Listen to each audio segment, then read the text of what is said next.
العظیم اعوذ باللہ من الشیطان اللعین الرجیم بسم اللہ الرحمن الرحیم الحمد للہ رب العالمین الصلاة والسلام علی اشرف الانبیاء والمرسلین خاتم النبیین سیدنا و مولانا ابی القاسم محمد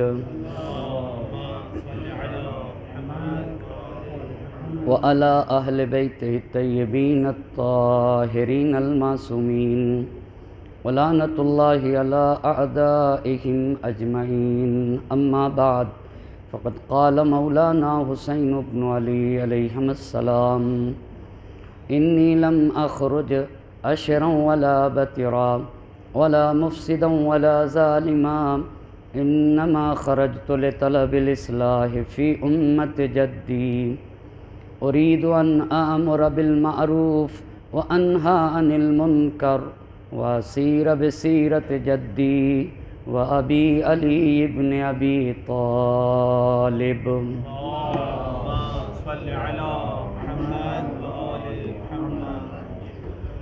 عشر مجالس کی آج 7ویں گفتگو ہے۔ امام عالی مقام کے جس فقرے کو سرنامہ سخن قرار دیا ہے اس میں امام کا ارشاد ہو رہا ہے انی لم اخرج اشرا ولا بترا ولا مفسدا ولا ظالما انما خرجت لطلب الاصلاح فی امت جدی۔ میں خواہشات نفسانی کی خاطر، ہوا و ہوس کی خاطر، شیطان کی پیروی کے خاطر نہیں نکل رہا ہوں۔ انما خرجت لطلب الاصلاح فی امت جدی، میں اپنے جد کی امت کی اصلاح کے لیے نکل رہا ہوں۔ ارید ان اامر بالمعروف، میں تو یہ چاہتا ہوں کہ سماج اور معاشرے میں اچھائیوں کو عام کر دیا جائے، وانہی عن المنکر، اور ہر طرح کی برائی کا خاتمہ کر دیا جائے۔ تو سماج اور معاشرے میں اچھائیاں کیسے عام ہوں گی، برائیوں کا کیسے خاتمہ ہوگا؟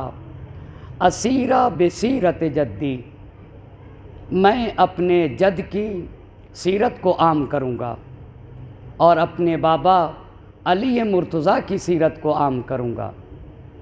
اس کا مطلب یہ ہے کہ سماج اور معاشرے میں اگر اچھائیوں کو عام کرنا ہے تو نبی کی سیرت کو زندہ کرنا پڑے گا اور علی مرتضیٰ کی سیرت کو زندہ کرنا پڑے گا۔ تو ہمارے نبی کی سیرت کیا ہے؟ آج جس موضوع پہ گفتگو کرنا ہے آپ کے درمیان وہ موضوع ہے کربلا اور امید۔ نبی آئے تھے اس لیے، اور آنے کا مقصد یہ تھا، مقصدوں میں سے ایک مقصد یہ تھا کہ لوگوں کے اندر سے نا امیدی کو نکال دیا جائے، اس لیے کہ مایوسی کفر ہے، اور زندگی میں مایوس ہو جانا، اللہ کی رحمت سے نا امیدی انسان کو کفر تک پہنچا دیتی ہے۔ تو اصل گفتگو ہے کربلا اور امید۔ آخر کربلا میں جو لوگ آئے تھے وہ کس امید سے آئے تھے؟ زندگی میں امید کا کردار کیا ہے، اور نا امیدی انسان کو کس پستی کی طرف لے کے چلے جاتی ہے؟ آج کی اپنی مختصر گفتگو میں انہی بات کو عرض کرنا چاہوں گا۔ اس سے پہلے اللہ کے نبی کی یہ حدیث پڑھنا چاہوں گا، الامل رحمت من اللہ لامتی۔ اگر انسان کے وجود میں امید کی کرن پائی جائے نا تو یہ امید اللہ کی طرف سے میری امت کے لیے ایک رحمت ہے۔ اس کا مطلب بہت اہم مطلب ہوا کہ امید کے ساتھ زندگی گزارنا، یعنی زندگی کے کسی لمحے میں مایوس نہ ہونا، اس کا مطلب یہ ہے کہ رحمت الہی میرے شامل حال ہے۔ اس کے بعد حدیث کا اگلا فقرہ، لولا الامل ما ارضعت ام ولدا، اگر امید نہ ہو، سوال یہ ہے کہ ایک ماں اپنے بیٹے کو کیوں دودھ پلاتی ہے؟ ایک کسان، ایک درخت لگانے والا کس بنیاد کے اوپر زمین کے اندر دانے کو ڈالتا ہے؟ کس بنیاد کے اوپر؟ ایک ماں کس بنیاد کے اوپر اپنے بچے کو دودھ پلاتی ہے؟ نبی کا فرمان ہے لولا العمل ما ارضعت ام ولدا، اگر امید نہ ہو تو ماں اپنے بچے کو دودھ نہ پلائے۔ یعنی اس امید کی بنیاد کے اوپر ایک ماں اپنے بچے کو دودھ پلاتی ہے کہ میرا بچہ زندہ رہے گا، میرا بچہ آگے بڑھے گا، میرا بچہ پروان چڑھے گا، اللہ اسے حیات عطا فرمائے گا، تبھی تو دودھ پلاتی ہے۔ وگرنہ اگر ماں کو امید نہ ہو تو ماں اپنے بچے کو دودھ نہ پلائے۔ ولا غرس غارس شجرا، بھائی ایک انسان پودے کب لگاتا ہے؟ اسی امید پہ تو ایک دن یہ پودا بڑا ہوگا اور پھل دے گا، مجھ کو اس سے فائدہ پہنچے گا، اسی امید کی بنیاد پر۔ تو اس کا مطلب یہ ہے کہ زندگی میں آگے بڑھنے کا جو قطب نما ہے نا، وہ امید ہے۔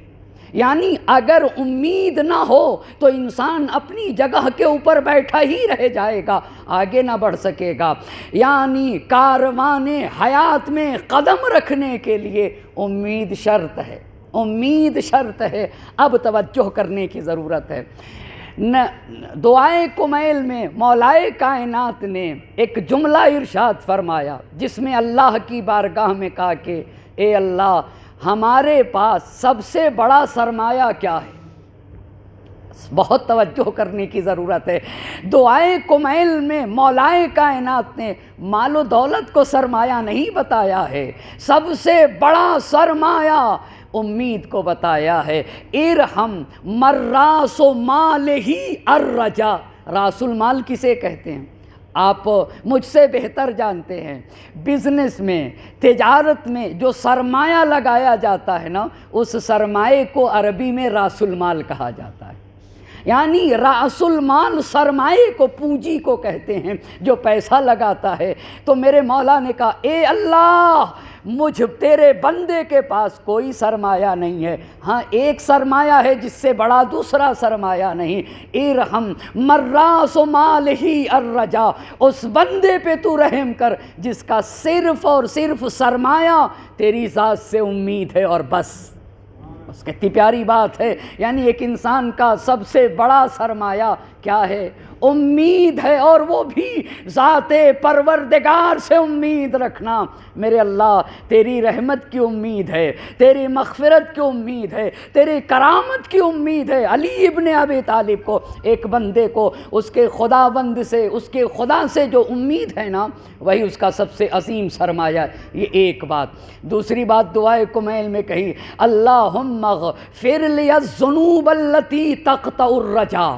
عجیب چیز ہے۔ اس کا مطلب یہ ہے کہ یہ دعائیں وہ عظیم دعا ہے، یہ فقرہ جو زندگی کے ہر لمحے میں تکرار کرنا چاہیے، نہ یہ کہ شب جمعہ آئے تبھی تکرار ہو۔ اے میرے اللہ، میرے ان گناہوں کو معاف کر دے جو گناہ مجھے نا امیدی کی طرف لے جاتے ہیں، جو تجھ سے امید کو چھین لیتے ہیں۔ اس کا مطلب یہ ہوا کہ کچھ گناہ بھی انسان کو نا امید بنا دیتے ہیں۔ پس زندگی کے ہر لمحے میں یہ دعا کرنے کی ضرورت ہے اللہم اغفر لی الذنوب التی تقطع الرجا، جو میری امید کو مجھ سے چھین لے، وہ گناہ مجھ سے معاف کر دے، میرے ان گناہوں کو۔ اب توجہ کریے گا، تو امید بغیر عمل کے ہوتی ہے یا عمل کرنے کی ضرورت ہے؟ میں کہوں امید رکھے رہوں اللہ مجھے سرمایہ دے دے، اللہ مجھے مال و دولت دے دے، اور بیٹھا رہوں؟ توجہ کریے گا، میں ایک مثال دوں۔ کسان ہے، زمین نہ جوتے، کھیت کو ہموار نہ کرے، کھیت میں دانہ نہ ڈالے، دانہ ڈالنے کے بعد زمین کو پھر ہموار نہ کرے، پھر اس کے بعد پانی بھی نہ ڈالے، اور امید لگائے رہے کہ اچھی کھیتی ہو جائے۔ یہ کیسی امید ہے؟ اسے امید نہیں کہتے، اسے روایت میں حماقت کہا گیا ہے۔ کہا، یاد رکھو، میں مولا کی حدیث پڑھنا چاہتا ہوں، لا تکن ممن یرجو العمل بدون العمل، ان لوگوں میں سے نہ ہو جانا جو امید لگاتے ہیں مگر عمل کے بغیر۔ اس کا مطلب کیا ہوا؟ جتنی تلاش و کوشش ایک انسان کر سکے اسے کرنا چاہیے۔ تلاش و کوشش کرنے کے بعد کا مرحلہ ہوتا ہے اللہ سبحانہ تعالیٰ کی ذات گرامی سے امید لگانا، وگرنہ حماقت ہو جائے گی۔ لا تکن ممن، ان لوگوں میں سے نہ ہو جانا جو امید تو رکھتے ہیں مگر عمل کے بغیر۔ پہلے انسان عمل کرے، میدان عمل میں اتر جائے۔ یہاں تک جب لے کر آ گیا تو اب میں چند اہم باتوں کو آپ کی خدمت میں عرض کرنا چاہوں گا۔ عیسائی مسلک سے تعلق ہے جناب وہب کلبی کا، مسلمان تو نہ تھے نا، عیسائی مسلک سے تعلق ہے نا۔ جب سید الشہداء ان کے خیمے میں آئے تو سید الشہداء کے چہرے مبارک پہ نظر وہب کلبی کی نہ پڑی، ان کی مادر گرامی کی پڑی، تو ان کی مادر گرامی نے کہا وہب سید الشہداء آئے ہیں، امام عالی مقام آئے ہیں۔ وہب کی نگاہ جب زہرا کے لال کے اوپر پڑی ہے نا تو جناب وہب کلبی نے کہا مادر گرامی اب یہ سامان اٹھائیے، یہ بساط اٹھائیے، اب تو ہمیں حسین کے ساتھ چلنا ہوگا، اپنی ماں کے ساتھ، اپنی بیوی کے ساتھ۔ ایک 25 سال کا جوان ہے، کس امید کے ساتھ، کیا چیز حسین کے ساتھ لے کر آ گئی؟ اگر کل مغفرت چاہیے قیامت میں، اگر اللہ کے نبی کی شفاعت چاہیے تو ہمیں فرزند رسول کے ساتھ ہونا ہوگا۔ شفاعت پیغمبر کی امید انہیں لے کر آ گئی میدان کربلا میں۔ کس چیز کی امید تھی؟ اگر آج ہم نے فرزند رسول اللہ کی مدد نہ کی تو پھر امید نہ رکھنا پیغمبر پاک کی شفاعت کی۔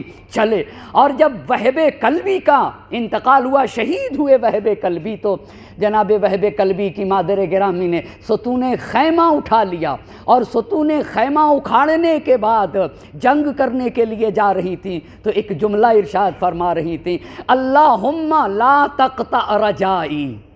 توجہ کر رہے ہیں، یہ کیوں کہہ رہی ہیں کہ اے اللہ مجھے نا امید نہ کرنا؟ اس کا مطلب یہ ہے کہ کچھ امید لے کر آئی تھی۔ بھئی جب بیٹا شہید ہوا تو ماں ستون خیمہ اکھاڑ کے کہہ رہی ہے اللہم لا تقطع رجائی، مجھے نا امید نہ کرنا، میری امید پہ پانی نہ پھیرنا۔ اے وہب کلبی کی ماں، آپ کس امید سے آئی تھی کربلا میں؟ کون سی امید لے کر آئی تھی؟ کہا میں تو اس امید سے آئی تھی میرا بیٹا شہید ہو امام عالی مقام کے راستے میں۔ دوسری کیا امید تھی؟ کل محشر میں اللہ کے نبی میری شفاعت کرے، اللہ اللہ نبی شفاعت کریں۔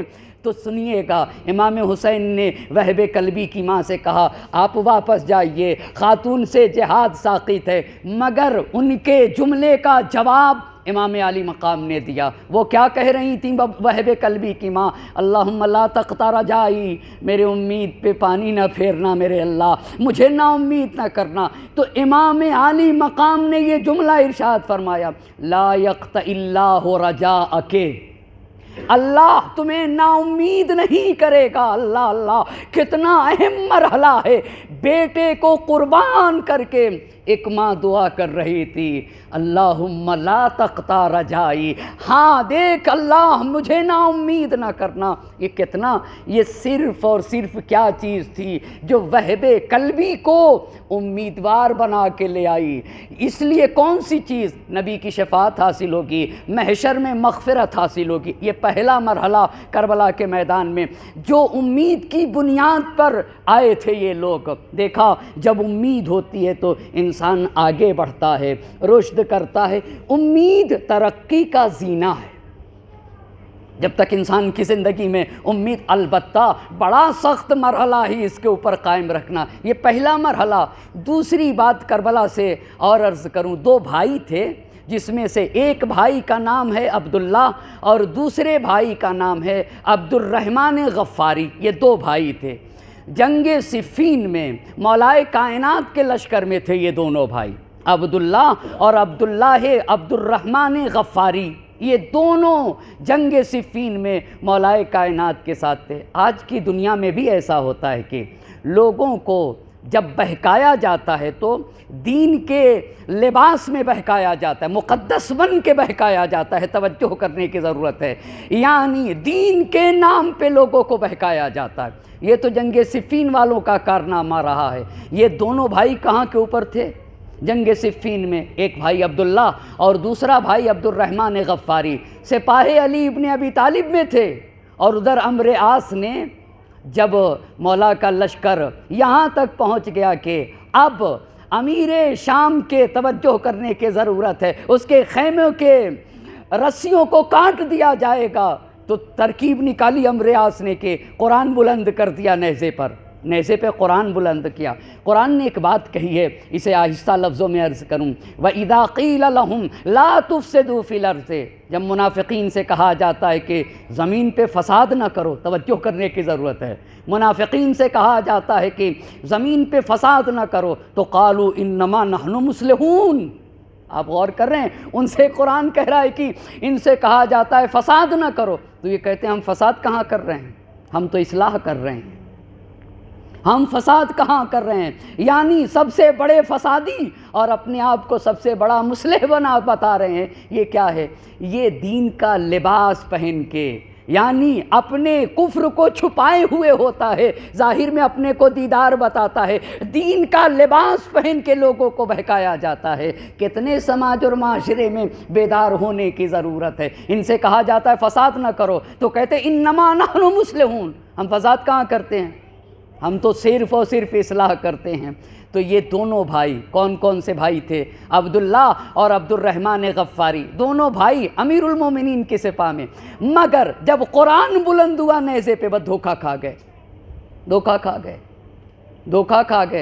کہ ارے ادھر تو قرآن اور قرآن بلند کیا گیا، گویا الیاذ باللہ علی قرآن کے خلاف ہیں، بس چلے گئے عمرو عاص کی طرف، امیر شام کی طرف چلے گئے، مولا کے خلاف لڑنے لگے۔ اب آئیے، اب جب جنگ کربلا، واقع کربلا رونما ہوا، تو واقع کربلا میں یہ دونوں بھائی عمر سعد کی طرف تھے، دونوں بھائی جو لوگ جنگ صفین میں کس کے ساتھ تھے؟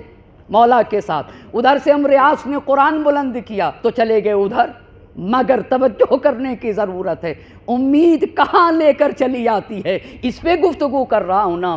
کربلا کے واقع کربلا میں یہ دونوں بھائی کس کی طرف تھے؟ عمر سعد کی طرف۔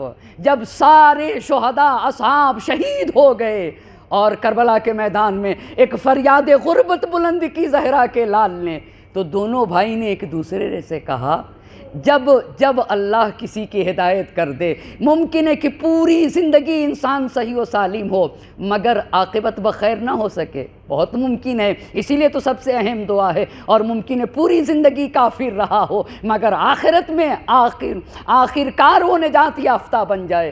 اب جب امام علی مقام کی فریاد بلند ہوئی کربلا کے میدان میں، تو ایک بھائی دوسرے بھائی سے کہتا ہے، جانیں قربان ہو جائیں، عمر سعد کی طرف تھے، ایک بھائی دوسرے بھائی سے کہتا ہے کہ یہ فرزند فاطمہ ہیں، ان کے نانا رسول خدا ہیں، اگر مر گئے تو ہم کس چہرے سے نبی گرامی کے سامنے جائیں گے؟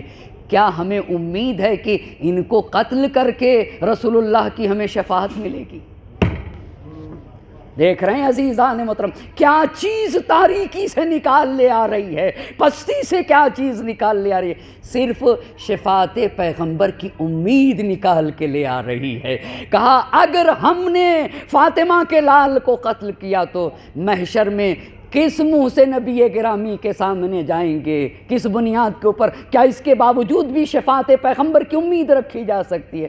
یہ سوچنا تھا کہ شفاعت پیغمبر کی امید عمر سعد کے لشکر سے دونوں بھائی کو کھینچ کر لے آئی اور سید الشہداء کے خدمت میں آ کر سید الشہداء پہ اپنی جان قربان کر دیا، عاقبت بخیر ہو گئے۔ یہ کیا چیز تھی؟ صرف امید، صرف امید، صرف اور صرف امید۔ اسی لیے روایت میں ہے کہ 5ویں امام کے پاس ایک شخص آیا، اور آنے کے بعد 5ویں امام سے وہ پوچھتا ہے کہ آقا، قرآن میں وہ کون سی آیت ہے جو سب سے زیادہ امید پہ دلالت کرتی ہے؟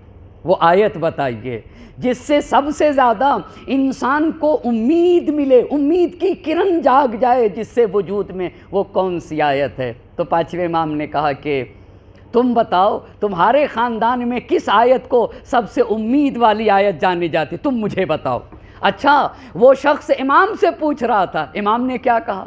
تمہارے گھر میں، تمہارے لوگوں کے درمیان، جب تم اپنے درمیان بیٹھتے ہو تو قرآن کی کون سی آیت کو تم لوگ سب سے زیادہ امید والی آیت مانتے ہو؟ تو اس نے کہا آقا جب ہم اپنے فیملی کے ساتھ بیٹھتے ہیں تو ہماری فیملی میں تو اس آیت کو کہا جاتا ہے سب سے زیادہ امید والی آیت ہے۔ وہ کون سی آیت ہے؟ قُلْ يَا عِبَادِيَ الَّذِينَ أَسْرَفُوا عَلَىٰ أَنفُسِهِمْ لَا تَقْنَطُوا مِن رَحْمَةِ اللَّهِ إِنَّ اللَّهَ يَغْفِرُ الذُّنُوبَ جَمِيعًا۔ ذنوب کی بات نہیں ہے، کہا آقا ہمارے یہاں تو یہ آیت ہے قُلْ يَا عِبَادِيَ الَّذِينَ أَسْرَفُوا، اے میرے نبی میرے ان بندوں سے کہہ دیجئے جنہوں نے گناہ کیا ہے، توجہ کی ضرورت ہے، میرے ان بندوں سے کہہ دیجئے جنہوں نے گناہ کیا ہے نا تو وہ مایوس نہ ہو۔ لا تقنطوا من رحمت اللہ، بندہ ہے نا خطا ہو جاتی ہے، بندے سے گناہ ہو جاتا ہے، بندے سے غلطیاں ہوتی ہیں، مگر میرے ایسے بندوں سے اسرفوا علی انفسہم جنہوں نے اپنے وجود پر زیادتی کی ہے ان سے کہہ دیجئے لا تقنطوا من رحمت اللہ، رحمت الہی سے مایوس نہ ہو، ان اللہ یغفر الذنوب جميعا، تمہارے سارے گناہوں کو معاف کر دے گا۔ گناہ کی بات نہیں ہے، سارے گناہوں کو معاف کرنے کی بات ہے، سارے گناہوں کو معاف کرے گا، اور وہ تو غفور ہے، رحم کرنے والا ہے۔ یہ اس نے بتایا نا، یہ اس نے بتایا۔ کس سے بتایا؟ کس سے بتایا؟ میرے پانچویں امام سے بتایا نا، مگر پانچویں امام نے ایک دوسری آیت کا ریفرنس دیا، کہا مگر یہ آیت سب سے زیادہ امید پہ دلالت کرتی ہے۔ اس نے یہ آیت، امام آپ بتائیے وہ کون سی آیت ہے جو سب سے زیادہ امید پہ دلالت کرتی ہے؟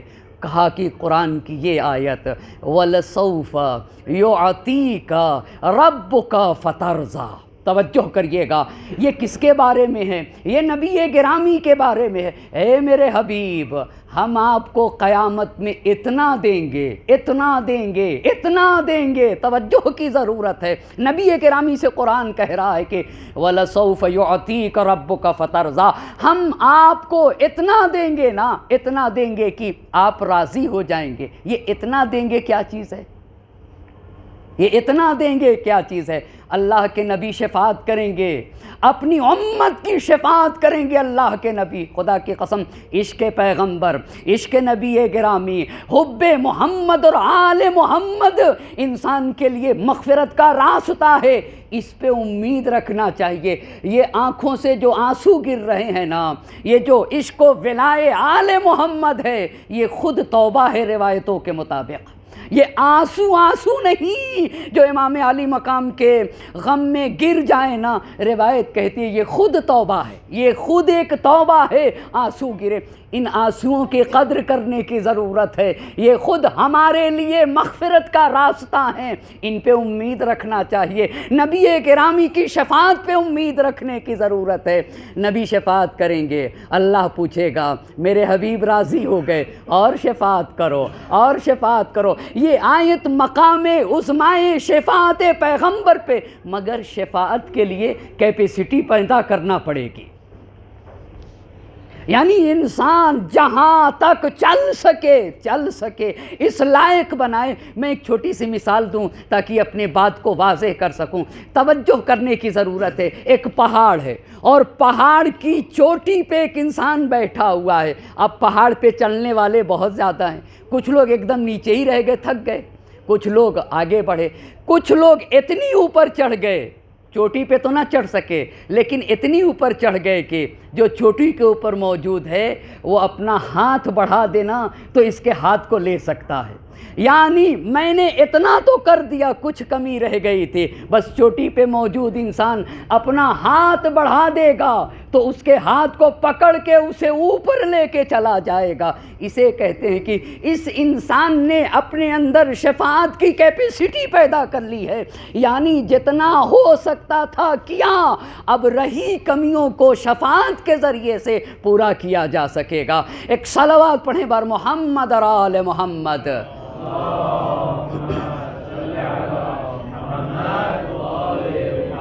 وَلَسَوْفَ يُعْطِيكَ رَبُّكَ فَتَرْضَىٰ، اتنا دیں گے، مقام عظمائے شفاعت کی بات ہے۔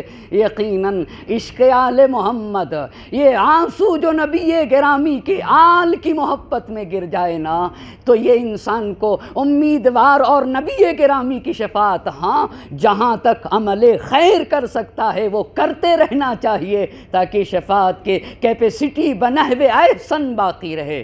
جب اس مقدماتی گفتگو کے اوپر، کہ میرا وقت بھی شاید ختم ہو رہا ہو لیکن ہاں ابھی تھوڑا باقی وقت، ایک صلوات پڑھیں بر محمد اور آل محمد۔ اب اصلی بعض باتوں کو ان مقدمات کے بعد، مایوس کیوں ہوتا ہے انسان، کیوں نا امید ہوتا ہے زندگی میں، کیوں؟ یاد رکھیے گا، یاد رکھیے گا، ایک صلوات پڑھیں بر محمد اور آل محمد۔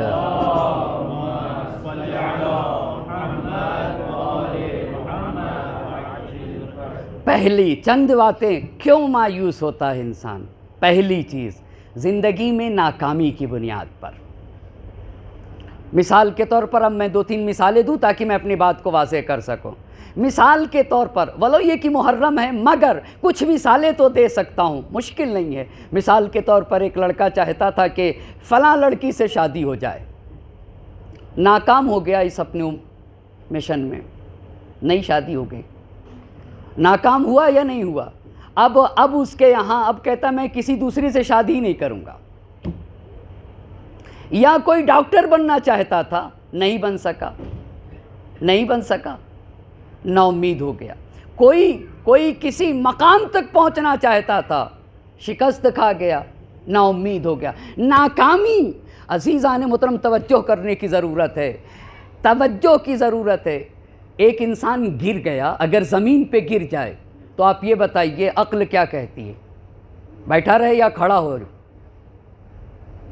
آپ مجھے بتائیں نا بھائی، گر جائے گا نا، گرتا ہے انسان تو گر کے بیٹھے رہنا کمال نہیں ہے، کمال یہ ہے کہ گرے ہونا تو گر کے کھڑا ہونا بھی سیکھنا چاہیے۔ یہ اصل بات ہے بھائی، زندگی میں ناکامی کامیابی دونوں چیزیں ہیں، مگر اگر تم کسی فیلڈ میں ناکام ہو گئے تو اس کا مطلب یہ نہیں کہ راستے بند ہو گئے، نہیں، تم اگر گر گئے ہو نا تو گر کے بیٹھے نہ رہو، ہاں گرتا ہے انسان، گرتا ہے انسان، یہ زندگی کا لازمہ ہے، گرے گا، مگر اس کو اتنا سلیقہ آنا چاہیے کہ گر کے اٹھنا بھی سیکھے، گر کے اٹھنا بھی سیکھے۔ سرخ رو ہوتا ہے انسان ٹھوکریں کھانے کے بعد، سرخ رو ہوتا ہے انسان ٹھوکریں کھانے کے بعد، رنگ لاتی ہے حنا پتھر پہ گھس جانے کے بعد۔ یہ جو مہندی ہوتی ہے نا، یہ جو مہندی ہوتی ہے، آپ یہ بتائیے پتیاں توڑ کے لے آئیے، لگا لیجئے، رنگ آ جائے گا؟ آپ مجھے بتائیں، یہ جو مہندی ہوتی ہے، آپ بھئی ہم تو دیہات کے ہیں نا، ہم تو جانتے ہیں، ممکن ہے آپ نے نہ دیکھی ہو مہندی کی پتی، مہندی پتی ہوتی ہے، اسے پیسا جاتا ہے، جب پیستے ہیں پھر لگاتے ہیں تب سرخی آتی ہے۔ اللہ اللہ، اس کا مطلب یہ ہے کہ جب گھستی ہے مہندی کی پتی، جب گھستی ہے نا تب اس کے ہاں رنگ آتا ہے۔ ٹھوکریں، سرخ رو ہوتا ہے انسان ٹھوکریں کھانے کے بعد، مضبوطی تب تک آتی نہیں ہے انسان کی زندگی میں جب تک کہ وہ در در کی ٹھوکریں نہ کھاتا ہو۔ جس طریقے سے رنگ لاتی ہے نا پتھر پہ گھس جانے کے بعد۔ ایک صلوات پڑھ دے بر محمد اور آل محمد۔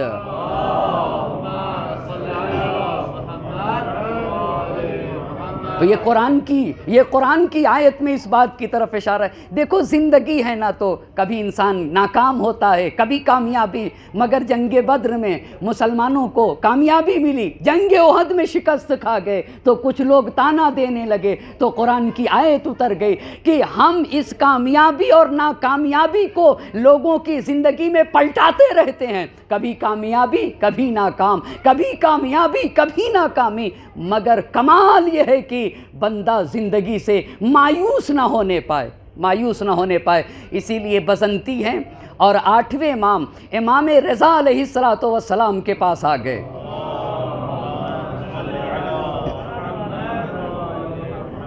ایک اور صلوات پڑھیے بر محمد اور آل محمد۔ بس پہلی چیز جہاں سے مایوسی آتی ہے وہ ناکامی ہے۔ مگر اتنا یاد رکھنا چاہیے کہ یہ زندگی کا لازمہ ہے، تم ہارو نہیں، ہمت ہار گئے نا تو پیچھے رہ جاؤ گے۔ ہاں، عزم کے ساتھ، حوصلے کے ساتھ، مشورے کے ساتھ، تدبیر کے ساتھ، سوجھ بوجھ کے ساتھ 10 لوگوں سے مشورہ لو تاکہ کم سے کم ناکامی کا سامنا کرنا پڑے۔ بھئی کہاں 1 عقل کہاں 10 عقل، مگر دونوں برابر ہو سکتی ہیں؟ ہرگز نہیں، ہرگز نہیں۔ ہاں، زندگی کا لازمہ ضروری ہے۔ دوسری بات، ابھی میں بسنتی کی بات کو عرض کروں گا، انسان کب مایوس ہوتا ہے؟ جب دعا قبول نہیں ہوتی۔ جب دعا قبول نہیں ہوتی ہے نا تب مایوس ہو جاتا ہے کہ میری تو کوئی دعا ہی قبول نہیں ہوئی۔ مگر قرآن کہتا ہے کہ عسیٰ ان تحبوا شیئا وہو شر لکم واللہ یعلم وانتم لا تعلمون۔ کبھی بعض چیزوں کو تم اچھا سمجھتے ہو جبکہ وہ تمہارے لیے شر ہے، یہ قرآن کے الفاظ ہیں۔ تم سمجھتے ہو کہ یہ چیز مجھے مل جاتی تو بہت اچھا ہوتا۔ عسیٰ ان تحبوا شیئا وہو شر لکم، تم بعض چیزوں کو سمجھتے ہو بہت اچھی ہیں جبکہ وہ تمہارے لیے شر ہیں۔ اللہ یعلم وانتم لا تعلمون، اللہ ہی جانتا ہے بہتر کہ کیا چیز تمہارے حق میں بہتر ہے اور کیا چیز تمہارے لیے مشکل ہے۔ وانتم لا تعلمون، تمہیں کیا پتہ؟ تمہیں کیا پتہ کیا چیز تمہارے حق میں بہتر ہے اور کیا چیز تمہارے حق میں نقصان ہے۔ جب آیا تو ابھی بسنتی کی بات کو روکے ہوئے ہوں اور روکنے کے بعد اس بات کو، اس روایت کو آپ کی خدمت میں عرض کروں۔ بعض لوگ جب دعا قبول نہیں ہوتی ہے نا، قبول نہیں ہوتی ہے تو قرآن نے لکھا ہے وَمِنَ النَّاسِ مَن يَعْبُدُ اللَّهَ عَلَى حَرْفٍ، کچھ لوگ خدا کے ساتھ تاجرانہ معاملہ رکھتے ہیں، تاجرانہ معاملہ۔ اے اللہ مجھے اولاد دے دے، اللہ نے اولاد دے دیا۔ مجھے مال و دولت دے دے، مال و دولت دے دیا۔ مجھے بیٹا دے دے، بیٹا دے دیا۔ مجھے گھر دے دے، گھر دے دیا۔ مجھے فلاں جگہ نوکری دے دے، سب دے دیا۔ کہا کچھ لوگ ایسے ہیں جو مانگیں اگر اللہ دے دے تو اطمئن بہ، خوش رہتے ہیں، بڑا اچھا اللہ ہے، توجہ کرنے کی ضرورت ہے۔ اگر مل جائے تو اللہ پہ خوش رہتے ہیں۔ مگر بیٹا مانگا نہیں دیا، اولاد مانگی نہ دیا، زمین مانگی نہ دیا، جاب مانگی نہ دیا، تو انقلب علی وجہی، اللہ سے روٹھ جاتے ہیں۔ کہا یہ کون لوگ ہیں جو اللہ کے ساتھ اگر دے دے تو بڑا اچھا اللہ ہے اور اگر نہ دے، توجہ کرنے کی ضرورت ہے، اگر نہ دے تو اپنے خدا سے روٹھ جاتے ہیں، اپنے خدا سے۔ اب میں روایت کے الفاظ پڑھنا چاہوں گا۔ محشر میں جب انسان مر کے جائے گا، دیکھیے قرآن کی اس آیت نے کہا نا تم نہیں جانتے ہو، خدا بہتر جانتا ہے تمہارے حق میں کیا اچھا ہے کیا اچھا نہیں۔ جب کچھ لوگ محشر میں اٹھائے جائیں گے، ان کے ہاتھ میں نام اعمال دیے جائیں گے تو وہ اپنے نام اعمال کھول کے دیکھیں گے، نام اعمال کھول کے دیکھیں گے تو وہاں کے اوپر بڑے بڑے ثواب لکھے ہوں گے، بڑے بڑے ثواب۔ تو انہوں نے دیکھیں گے کہ بھئی یہ تو ہم نے کوئی بھی عمل انجام نہیں دیا، ہمیں ثواب کاہے کا مل گیا، ہمیں ثواب کاہے کا مل گیا، ہم نے جو کام کیے تھے وہ تو یہاں دکھ ہی نہیں رہے ہیں، اس لیے کہ ہم نے تو دکھانا تھا نا، فلاں نے بریانی بانٹی ہے تو ہم بریانی اور شرمال بھی بانٹیں گے، فلاں نے وہ تبرک کیا تھا تو ہم یہ بھی کریں گے، فلاں نے 1 خطیب بلایا تھا تو ہم 2 بلائیں گے، ہم 2 بلائیں گے نا، فلاں نے یہ انتظام کیا تھا تو ہم 10 گنا انتظام کریں گے۔ تو جتنے بڑے بڑے کام تھے وہاں تو کچھ بھی نہیں دکھ رہے تھے، کچھ دکھ نہیں رہے تھے۔ کیوں نہیں دکھ رہے تھے؟ اس لیے کہ جس کے لیے کیا ہے اس سے لو جا کے، بات یہ ہے نا، بات یہ جس کے لیے کیا ہے، میں میرے پاس کیوں آ گئے، جس کے لیے کیا ہے اس سے جا کے لو۔ مگر کچھ اعمال کیے نہیں تھے اس کے ثواب لکھے ہوئے ہیں، اعمال کیے نہیں اس کے ثواب لکھے اور عظیم ثواب لکھے، بفوراً پوچھ لے گا اے اللہ میں نے تو یہ عمل انجام نہیں دیا تھا، ثواب کاہے کا، ثواب کاہے کا؟ تو اللہ آواز دے گا کہ میں تجھے چاہتا تھا، میں تم سے محبت کرتا تھا، میں تجھ سے عشق کرتا تھا، جو تم نے دنیا میں دعائیں کی تھی نا اور میں نے اسے قبول نہیں کیا تھا دنیا میں، اس کا اجر میں نے تمہیں قیامت میں دینا چاہا ہے۔ اللہ اللہ، میں نے چاہا کہ جو دعائیں تمہاری دنیا میں قبول نہ کروں اس کا اجر یہاں کے اوپر دوں، تو وہیں کے اوپر وہ بندہ کہے گا اے اللہ، اے کاش کوئی بھی دعا میری دنیا میں قبول نہ ہوئی ہوتی اور ہر دعا کا اجر مجھے تو یہاں کے اوپر عطا کرتا۔ کیوں مایوس ہو رہا انسان؟ یعنی دعا قبول نہ ہو تو یہ نہ سمجھ لینا کہ اجر نہیں ہے، اللہ یہاں نہ دے کر کے مجھے ابدی سعادت عطا کرنا چاہتا ہے۔ کس بنیاد کی مایوسی ہے؟ کتنی امید دلاتی ہیں اس طرح کی روایتیں۔ اب وہ بسنتی کی بات، بسنتی ہے، امام رضا علیہ السلام ہیں، آ کر بسنتی نے کہا اے امام آقا، اللہ سے دعا کرتا کرتا تھک گیا، قبول نہیں ہو رہی ہے، قبول نہیں ہو رہی ہے، تھک گیا دعا کرتے کرتے، آقا قبول نہیں ہو رہی ہے، اب میں مایوس ہو گیا، اللہ سے بدظن ہو گیا۔ بسنتی نے امام کی خدمت میں آ کر کہا اللہ سے بدظن ہو گیا کہ یہ کیسا خدا میری دعا کو قبول نہیں کرتا۔ امام نے کہا ٹھہر جا، اگر میں تم کو ایک بات کا وعدہ دوں تو تمہارا ری ایکشن کیا ہوگا؟ کہا آقا اگر آپ وعدہ دیں گے تو میں جانوں گا کہ بالکل صحیح بات ہے۔ تو کہا اچھا، اور اگر خدا کسی چیز کا وعدہ دے دے؟ یعنی میں خدا کا نمائندہ ہو کے اگر تم سے ایک بات کہوں تو تم ماننے کے لیے تیار ہو، اور اگر جو ہم سب کا خالق و مالک وہ کسی چیز کا وعدہ دے تو کیا اس پر ایمان نہیں رکھو گے؟ کہا قرآن میں مگر خدا نے یہ نہیں کہا لا تیأسوا من روح اللہ، زندگی کے کسی بھی مرحلے میں لا تیأسوا من روح اللہ، اے لوگو اللہ کی رحمت سے مایوس نہ ہو جانا۔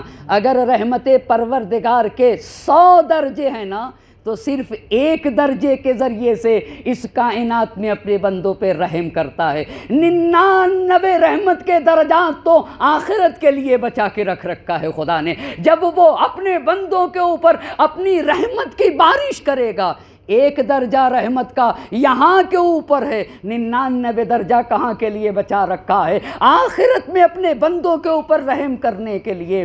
تو کتنا کریم خدا ہے، کتنا رحیم خدا ہے۔ لا تیأسوا من روح اللہ ہے، رحمت الہی سے مایوس نہ ہو جانا۔ ابراہیم بوڑھے ہو چکے ہیں، اولاد نہیں ہے، فرشتہ آ گیا بشارت دینے کے لیے، ابراہیم ہم بیٹا دینا چاہتے ہیں، اور سارا دروازے پہ کھڑی سن رہی تھی، بڑی بافضیلت خاتون ہیں۔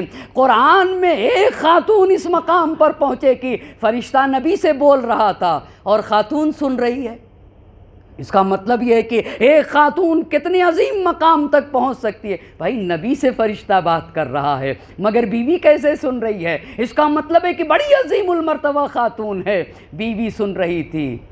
تو کہا کہ میرا شوہر بھی بوڑھا ہے، میں بھی ضعیف ہاں، کیسے ہمارے ہاں بچہ ہوگا؟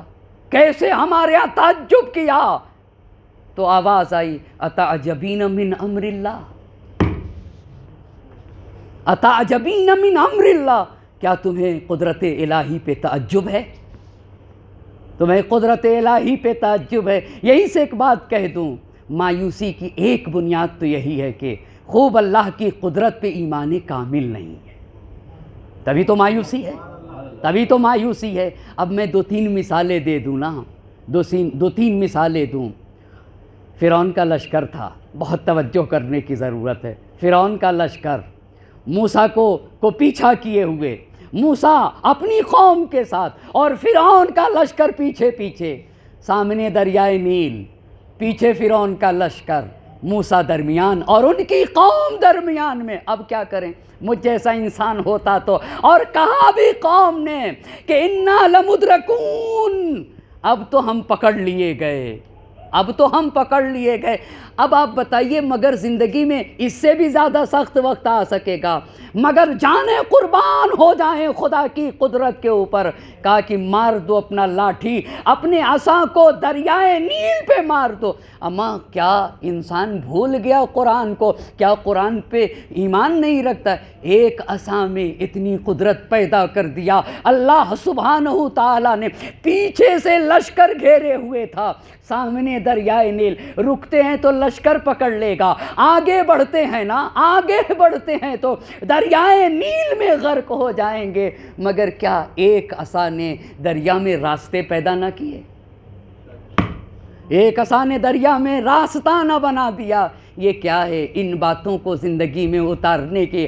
اگر آپ کو پتہ ہے علامہ جواد مغنیاں رحمت اللہ علیہ نے لبنان کی سرزمین پہ بڑے پڑھے لکھے رائٹر ہیں, بڑے عظیم مفکر ہیں, انہوں نے پتہ ہے مومن اور غیر مومن میں کیا فرق بتایا ہے؟ کہا کافر اور مومن میں بنیادی فرق ہے. کیا فرق ہے؟ کہا فرق یہ ہے کہ اگر مومن زمین کی تہ کے اندر چلا جائے نا, تب بھی اس کو امید رہتی ہے کہ ابھی بھی کوئی ذات ہے جو مجھے نجات دے سکتی ہے, ابھی بھی کوئی ذات ہے جو مجھے نجات دے سکتی ہے. یہ مومن ہے. مگر کافر مایوس ہو جائے گا, اب کوئی نجات دینے والا نہیں ہے. مگر یہ ایمان کی قدرت ہے, زمین کی تہوں میں جانے کے بعد بھی اسے امید دلائے رکھتا ہے. ایمان کی قدرت اسے امیدوار بنائے رہتی ہے کہ ابھی بھی کوئی ذات ہے جو تمہیں نجات دے سکتی ہے,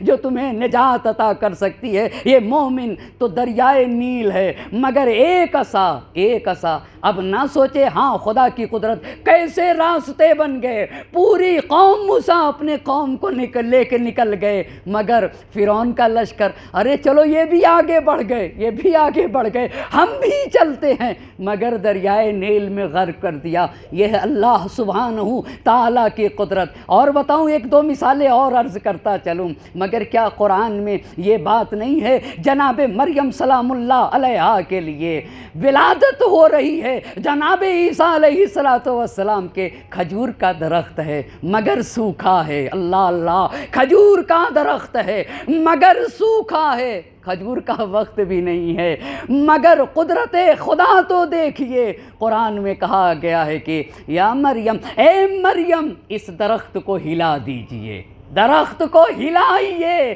اور درخت کو ہلا دیا تو اچھا, درخت کو ہلایا تو کھجور آئے, تر و تازہ کھجور آ گئے. یہ کس کی قدرت ہے؟ سوال ایک توجہ کرنے, اے اللہ ہلا کیوں رہا ہے؟ کیوں کہہ رہا ہے درخت کو ہلائیے؟ بغیر ہلائے دیتے بھائی, خدا دے رہا ہے نا تو بغیر ہلائے کیوں نہیں دے دیا؟ آپ بتائیں, بہت بڑی حکمت ہے. اے اللہ بغیر ہلائے دے دے. کہا نہیں, قانون کے خلاف نہیں کرتے, ہاتھ پہ ہاتھ رکھ کے بیٹھنا نہیں ہے. بہت توجہ کرنے کی ضرورت ہے. ہاتھ پہ ہاتھ, عربی میں ایک مثل مشہور ہے, البرکۃ فی الحرکہ, البرکۃ فی الحرکہ. قدم آگے بڑھانا ہوگا, توکل ہماری ذات پہ کرنا ہوگا. برکت تو ہم تبھی دیں گے جب تم میدان عمل میں قدم بڑھا دو گے. البرکت, وگرنہ جو اللہ بغیر موسم کے کھجور دے سکتا تھا, اس کو کیا ضرورت تھی کہ وہ درخت ہلائے, ایک خاتون سے کہے کہ اسی درخت کو ہلاؤ. کہا نہیں, ہمارا قانون ہے, ہاتھ پہ ہاتھ رکھے رہو گے نا تو ہم دی ہوئی نعمت کو بھی چھین لیں گے.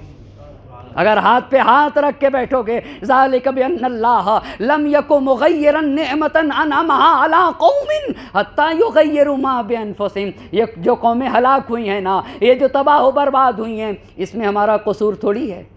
ہمارا کیا قصور ہے یہ جو گمراہ ہیں؟ ہمارا کیا قصور ہے یہ جو تاریکی میں پڑے ہوئے ہیں؟ ہمارا کیا قصور ہے؟ ذالک بان اللہ, قصور یہ ہے کہ سماج اور معاشرے کے لوگوں میں اس کی حرکت ہی نہیں ہوئی ہے. ایک صلوات پڑھ دے بر محمد اور آل محمد.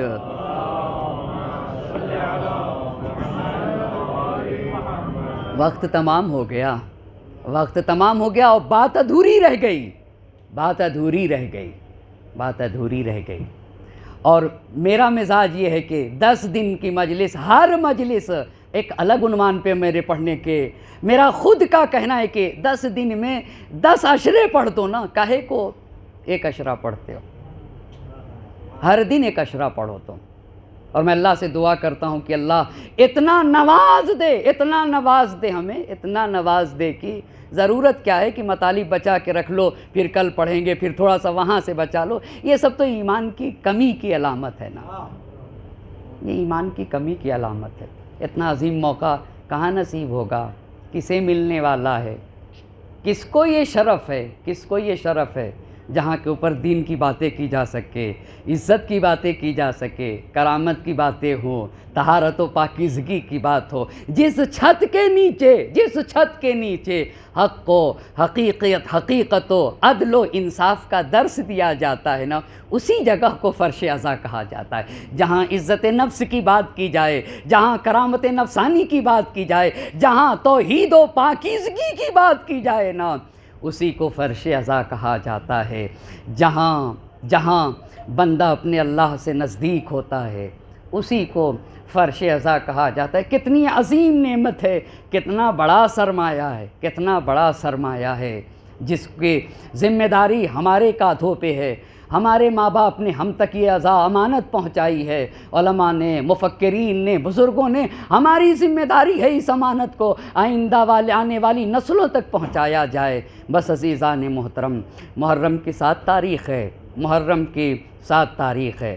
امام حسین کے اصحاب کام آ چکے ہیں، اور اب بنی ہاشم کا سلسلہ جاری ہے، اور انہی بنی ہاشم کی فرد میں ایک 13 سالہ بچہ ہے، یتیم حسن، امام حسن علیہ السلام کے بیٹے جناب قاسم کے ماتم کرنے کے لیے ہم اور آپ فرش عزا پہ بیٹھے ہوئے ہیں۔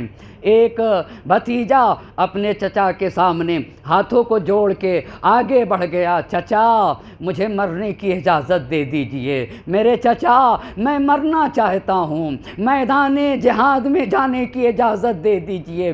حسین بچہ بار بار اصرار کر رہا تھا، مگر حسین کہہ رہے تھے تم میرے بھیا کی امانت ہو، تمہیں زندہ رکھنا چاہتا ہوں، تمہارے ذریعے سے بیٹا قاسم میرے دل کو تسلی ہوتی ہے، اجرکم اللہ۔ حسین سے اصرار کرتے رہے قاسم، مگر حسین اجازت نہ دے رہے تھے میدان جہاد میں جانے کی۔ مقتل نے لکھا ہے ایک مرتبہ خیمے میں آ کر سر جھکا کر بیٹھ گئے، مجھے ایسا لگتا ہے کہ میدان جہاد میں جانے کی اجازت نہ ملے گی، مگر ایک مرتبہ قاسم کو یاد آیا میرے بابا نے میرے بازوؤں پہ ایک تعویذ باندھی تھی اور مجھ سے کہا تھا کہ میرے لال قاسم جب تم پہ کوئی سخت وقت آ پڑے نا تو اس تعویذ کو کھول کے دیکھ لینا۔ ایک مرتبہ قاسم نے کہا اب اس سے سخت وقت اور کون ہو سکتا ہے، اجرکم اللہ۔ قاسم نے وہ تعویذ کھولا، اس میں لکھا ہوا تھا اے میرے لال قاسم میں تمہیں سفارش کرتا ہوں جب کربلا کے میدان میں میرے بھائی حسین اور تمہارے چچا حسین گھر جائیں اور نرغے آدھا میں گھر جائیں اور دشمن ان کے جان کے در پہ ہو جائے تو قاسم تم اپنے چچا کے اوپر اپنی جان قربان کر دینا، میرے لال قاسم اپنی جان قربان کرنے سے دریغ نہ کرنا۔ ایک مرتبہ قاسم تعویذ لے کے چلے آئے، چچا ارے ذرا دیکھیے تو میرے بابا نے کیا لکھا ہے۔ ارے ایک بھائی نے بھائی کی تحریر دیکھی، حسین کی آنکھوں میں آنسو بھر گئے، اجرکم اللہ۔ مقتل کے الفاظ ہیں، ایک مرتبہ حسین نے اپنے بھتیجے کو گلے سے لگا لیا اور دیر تک رونے لگے۔ مقتل نے لکھا ہے اتنی دیر تک زہرا کا لال روتا رہا، چچا بھتیجا دونوں غش کھا کے زمین پہ گر گئے، اجرکم اللہ۔ اللہ کسی غم میں نہ رلائے سوائے غم سید الشہداء کے۔ کربلا کے میدان میں جناب قاسم کو اذن جہاد دینے میں جتنا تحمل حسین نے کیا ہے نا کسی شہید کے ساتھ اتنا تحمل نہ کیا۔ ایک مرتبہ جب افاقہ ہوا اور جناب قاسم کو روانہ کرنا چاہ رہے تھے تو مقتل نے لکھا ہے ایک یتیم کو روانہ کر رہے تھے، یتیم حسن کو روانہ کر رہے تھے۔ مقتل کے الفاظ ہیں ایک مرتبہ حسین نے یتیم حسن جناب قاسم کے غریباں کو چاہک کر دیا۔ آقا آپ غریباں کو کیوں چاہک کر رہے ہیں؟ ارے یہ یتیم کی علامت ہوا کرتی ہے۔ ایک مرتبہ جناب قاسم کے غریباں کو چاہک کیا، امامہ کو کھول دیا، تحت الحنک ڈال دی، اپنی تلوار حمائل کر دیا، قاسم کو سوار کیا، جاؤ میرے لال میدان میں جاؤ۔ ارے قاسم میدان جہاد میں آئے، حمید ابن مسلم کہتا ہے میں نے دیکھا ایک ایسا بچہ مقتل میں آیا، ارے جو چاند سا نظر آ رہا تھا، اجرکم اللہ، ارے جو بچہ دشمن کو چاند دکھے، ام فروا سے پوچھو ماں کی نگاہ میں وہ بچہ کیسا ہوگا۔ ام فروا خیمے میں، قاسم میدان جہاد میں، ارے جہاد کرتے کرتے ایک مرتبہ زمین پہ تشریف لائے، چچا مدد کو پہنچیے۔ ایک مرتبہ حسین آگے بڑھے، ارے حسین کا آگے بڑھنا تھا، ادھر کی فوجیں ادھر، ادھر کی فوجیں ادھر، قاسم کا لاشا گھوڑوں کی ٹاپوں سے پامال ہوا۔ حسین لاش قاسم پہ پہنچے، آواز دی میرے لال تمہارے چچا کے لیے بڑا سخت، تم نے بلایا مگر تیرا چچا تیری مدد نہ کر سکا۔ قاسم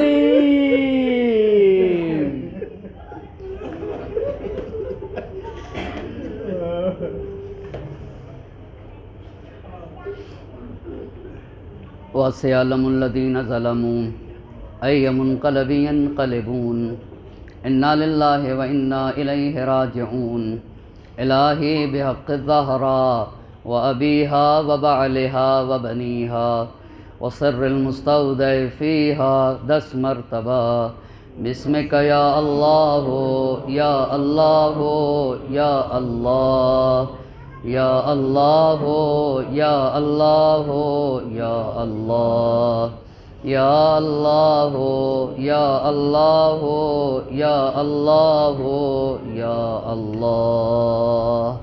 خدا تجھے واسطہ ہے محمد اور آل محمد کا، ہماری اس مختصر سی اذا کو اپنی بارگاہ میں قبول فرما، ہمارے ناسوؤں کو رمال زہرا میں جگہ عنایت فرما، ہماری اس اذا کو شرف قبولیت عطا فرما، حاضرین مجلس کی تمام حاجات شرعیہ کو پورا فرما، ہم میں جو مقروض ہیں ان کے قرض کو ادا فرما، ہم میں جو بیمار ہیں انہیں شفائے کامل و عاجل عنایت فرما، ہم میں سے جن کے والدین کا سایہ ہمارے سروں سے اٹھ چکا ہے، معبود ان کے گناہان صغیرہ و کبیرہ کی مغفرت فرما دے، انہیں جوار سید الشہداء میں جگہ عنایت فرما، ہم میں سے جن کے والدین کا سایہ ہمارے سروں پہ باقی ہے صحت و سلامتی کے ساتھ طول عمر مرحمت فرما۔ معبود دنیا میں جہاں کہیں بھی جو بھی صاحب ایمان جن مشکلات میں گرفتار ہے، خاص طور سے جو کرونا کی بیماری میں گرفتار ہیں، تجھے آبرو سید الشہداء کا واسطہ انہیں شفائے کامل و عاجل عنایت فرما، ان کی مشکلات کو برطرف فرما، وقت کے امام کو ہم سے راضی و خوشنود فرما، ان کے ظہور میں تعجیل فرما، اور ہمیں ان کے آوان و